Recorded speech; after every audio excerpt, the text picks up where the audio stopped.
ఒక విషయాన్ని మీకు తెలిసిందని మనం చేస్తున్నాను. నీటిలో ఉన్న మొసలకు బలం ఉంటుందని మరొకసారి చెప్తున్నాను. గట్టు మీద ఉన్న ఏనుగుకు బలం ఉంటుందని మరొకసారి చెప్తున్నాను. విశ్వాసి ప్రార్థనలో ఉంటేనే బలం ఉంటుంది. దేవునికి విశ్వాసం చెప్పండి, చెప్పండి గట్టిగా. ప్రార్థనలో ఉంటే విశ్వాసికి బలం ఉంటుంది. అందుకే ఈ ప్రార్థన.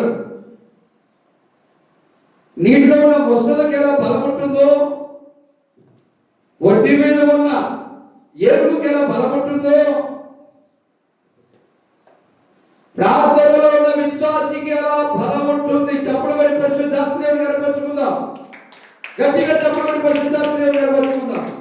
అందుకే కీర్తనకారుడు అంటున్నాడు, 30వ కీర్తన 8వ చరణం చదువుకుందాం. యెహోవా నా దేవా, నేను నీకు మొరపెట్టగా నీవు నన్ను స్వస్థపరిచితివి. చూడండి ఏమంటున్నాడు, యెహోవా నా దేవా,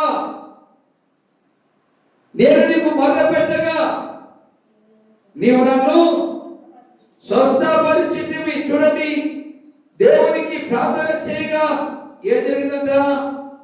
స్వస్థత కార్యం జరిగింది. దేవుని ప్రజలారా, కాబట్టి మనం ప్రార్థన చేసే వారముగా ఉండాలి.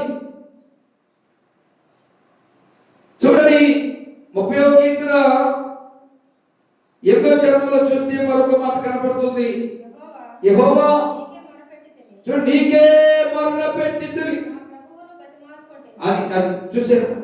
యెహోవా, నీకే మొరపెట్టితిని. ప్రార్థనలో విశ్వాసికి బలం ఉంటుందని,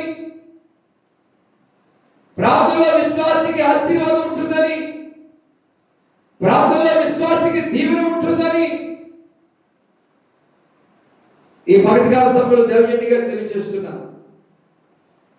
కాబట్టి ప్రతి బుధవారము ఈ పగటి వేళ కలరి కృప ప్రార్థనా మందిరంలో ప్రార్థన ఏర్పాటు చేసి దేనికంటే విశ్వాసి రాముపై విజయం పొందాలి, విశ్వాసి శ్రమలపై విజయం పొందాలి, విశ్వాసి దేవుడి కరువులపై విజయం పొందాలి, విశ్వాసి పాపముపై విజయం పొందాలనే కాన్సెప్ట్తోనే ఈ ఉపవాస ప్రార్థన జరిగిస్తున్నా. అందుకే కీర్తనకారుడు మరొకసారి అన్నాడు, చదవండి మాట 30వ అధ్యాయము. యెహోవా, అది నీకే మొరపెట్టితిని,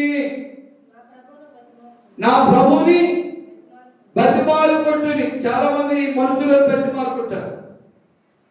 నువ్వు రామా నాకు తోడుగా, అయ్యా నువ్వురయ్యా నాకు తోడుగా, ఎవరినో తోడుగా రమ్మని బతిమాలుకుంటాం. బంధువుల్ని, స్నేహితుల్ని, తోబుట్టుల్ని, కులస్తుల్ని ఎవరెవరో బతిమాలుకుంటాం మనం. వాళ్ళు కూడా వచ్చినా నీకు గోతులు తవ్వుతూనే ఉంటారు.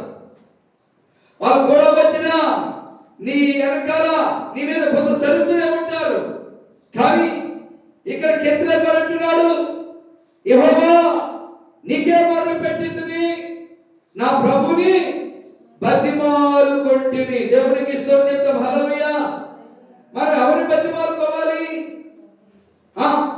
మన ప్రాణప్రియుడైనటువంటి ప్రభుని బతిమాలుకోవాలి. టీవీలో వార్తలు చూస్తున్నారో లేదో, ఫేస్బుక్ లో వార్తలు చూస్తున్నారో లేదో,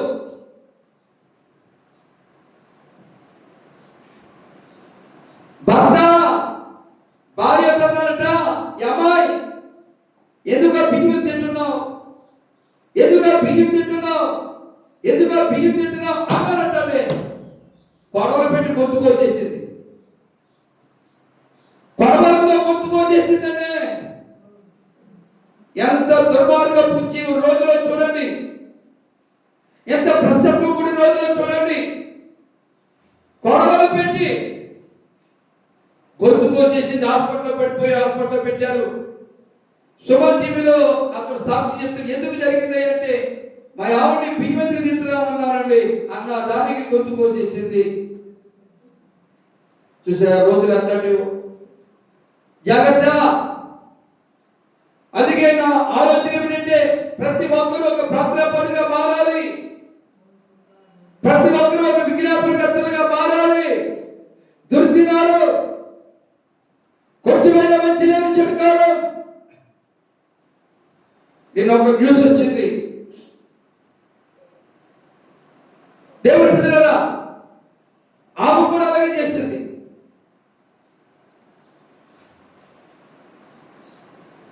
ఈ భయంకరమైన వార్తలు జరుగుతున్నాయి.